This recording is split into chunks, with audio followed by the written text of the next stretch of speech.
주거를 목적으로 여러 세대가 공동으로 사용하는 건물, 공동주택을 뜻하는데요.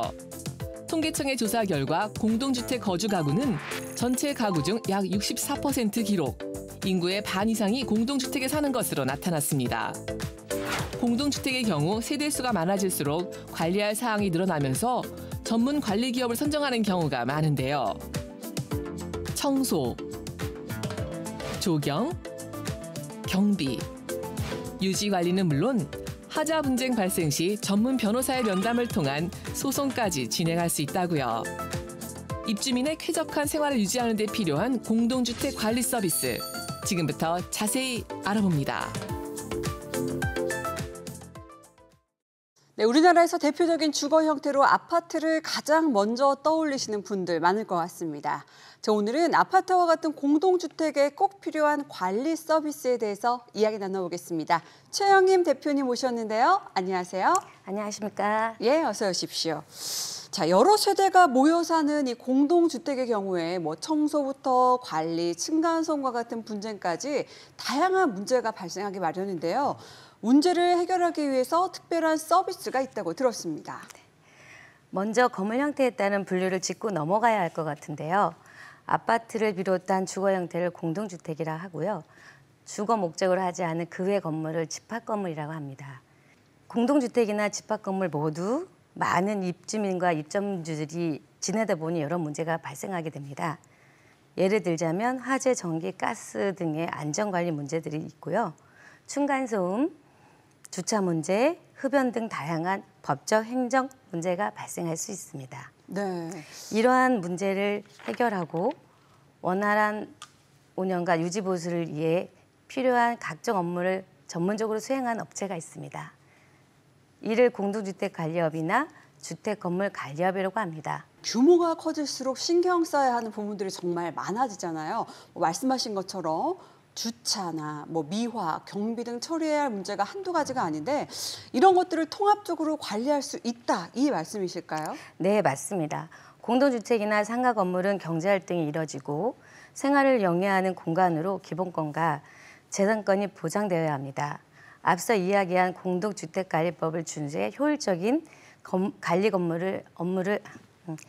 업무를 수행하게 됩니다. 네, 구체적으로 어떤 서비스를 받을 수 있게 되는 건가요? 전기, 기계, 소방 설비 등 기술적인 유지 보수를 전문적으로 수행하고요. 고용 공간의 청결과 위생을 체계적으로 관리할 수 있으며 안전관리도 전문적으로 받을 수 있는 거죠. 필요한 장비를 대규모로 구입하여 인력 관리가 이루어지기 때문에 비용 절감도 가능하며 문제가 발생했을 때 체계적으로 빠르게 해결할 수 있습니다. 유지보수를 어떻게 하느냐에서 건물의 수명이 길어질 수 있는데요. 관리업체를 통해 건물의 장기적인 가치를 증대하여 시설의 수명을 연장시키고 부동산의 가치 또한 높일 수 있습니다. 네, 관리사무소만 봐도 사무소장을 비롯해서 여러 직원들이 상주하고 있잖아요. 이러한 인력 관리도 가능합니까? 네, 물론입니다. 관리업체는 관리사무소 조직 운영과 직원의 채용, 교육, 업무 배정, 업무 평가 등을 통해 전문적인 관리를 제공합니다. 관리소장을 비롯해 행정직원, 경비원, 청소원, 시설관리원 등을 구성하고 역할 분담과 교육도 이루어집니다. 직원들의 업무 성과를 평가하여 우수 직원에게는 표창 사례를 지급하기도 합니다. 이러한 노력을 통해 아파트의 쾌적한 주거 환경을 제공하고 나아가 입주민의 신뢰와 만족을 얻을 수 있게 되는 거죠. 네, 최근에 부실 공사로 인한 문제가 불거지는 곳들이 참 많잖아요. 입주 전에 발견하면 참 다행인데 입주 후에는 보수를 받거나 보상을 받는 과정이 어렵다고 하더라고요. 이런 문제도 해결할 수 있는 건가요? 네, 물론입니다.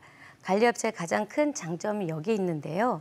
공동주택관리법 시행령에 의거하여 공정별 및 연차별 철저한 하자 관리가 이루어집니다. 그 과정을 살펴보면 일단 하자가 발생하면 발치를 하고 조사를 합니다. 조사 후 작성을 한 후에 접수를 합니다. 최종 이 접수된 거는 시공사에게 통보하고 있는데요. 이 절차에도 불구하고 하자 처리가 완만하게 이루어지지 않는다면 시공사를 상대로 소송이 이루어집니다. 이때 입주자 대표회의 및 소유주분들의 승인과 동의하에 법률 대리인을 선정, 소송을 진행하게 됩니다. 소송 진행 시 관리업체에서는 전문 인력 및 고문 변호사를 통하여 법률 자문을 지원해주고 동시에 소유주 및 입주민들의 만족할 만한 최상의 결과를 도출하기 위한 길잡이 역할을 합니다. 예, 뭐 관리업체 없이 입주민끼리도 또 관리하는 곳도 있다고 하던데 업체에 들어가는 비용은 줄일 수 있겠다 이런 생각도 들거든요. 네, 물론 그렇게 생각하시기도 하는데요. 제 입장에서 보면은 별도의 관리 업체를 두지 않고 입주민들이 직접 관리 조직을 구성하여 관리하는 방식이 자체관리입니다. 관리 업체를 두지 않기 때문에 관리비를 약간은 절감할 수 있을 거라고 생각이 드는데 별탈 없이 진행이 되면은 큰 문제가 없겠지만 혹시라도 이제 살면 여러 가지 문제들이 생기는 경우가 있는데요. 그때는 좀 문제들이 많이 발생하고 있습니다. 네. 왜냐하면 입주민들은 공동주택법이나 집합건물과 관련된 여러 가지 법령에 대해서 잘 전문가가 아니시잖아요. 근데 이 입주민 협의회에서 해결하지 못한 사례를 또 업체에서 직접 해결한 사례가 있다고요. 네, 이제 저희 아파트 지금도 관리하고 있는 아파트를 예를 들어볼까 하는데요. 1600세대의 아파트입니다. 현재 6년째 관리하고 있고요. 올해로 30년 된 구축 아파트인데요. 해당 시에서 승강기 전면 교체 공사 지원금을 받았고 지역 난방공사에서 난방 배관공사 지원금을 받아서 입주민에게 크게 부담을 덜어드리는 일이 있었습니다. 매달 이 관리비 영수증을 받아보는데 항목 중에 장기수선 충당금이라는 항목이 있더라고요. 네. 그게 뭔지 늘 좀 궁금했습니다. 네, 장기수선 충당금은 사람도 나이가 들면 몸이 아프고 뭐 고장날 때가 많잖아요. 그쵸. 그래서 질병을 예방하기 위해서 보험도 들고 건강검진도 하듯이 건물도 똑같은 과정이 필요합니다. 장기수선 충당금은 건물의 주요 시설 및 설비의 장기적인 유지 보수와 교체를 위해 적립하는 특별한 기금입니다. 엘리베이터나 지붕, 외벽 같은 시설물의 노후화를 체계적으로 관리하기 위해 장기수선 계획을 수립하게 되는데요. 공동주택관리업에서는 장기적인 유지보수를 위해 장기수선 충당금을 적립하고 사용하도록 규정되어 있습니다. 예, 자 우리 모두의 윤택한 생활과 안전을 책임지는 공동주택 관리 업체에 관한 이야기 함께 나눠봤는데요. 앞으로의 전망 어떻게 보고 계십니까? 관리업체는 도시화, 인구 증가, 핵가족화, 주거 형태 변화 등에 따라서 영향을 받아 지속적인 성장 가능성이 있다고 봅니다. 고층 건물과 대형 주거 단지가 늘어나는 전문적인 관리 필요성이 커지고 있지요. 특히 상업과 주거가 결합된 주상복합 건물의 경우 복합적인 서비스의 수요가 높아지고 있습니다. 동시에 화재 안전이나 전기 안전 관리 등 법정 규제가 강화되고 있어서 전문적인 인력 및 관리 정기 점검이 요구되고 있습니다.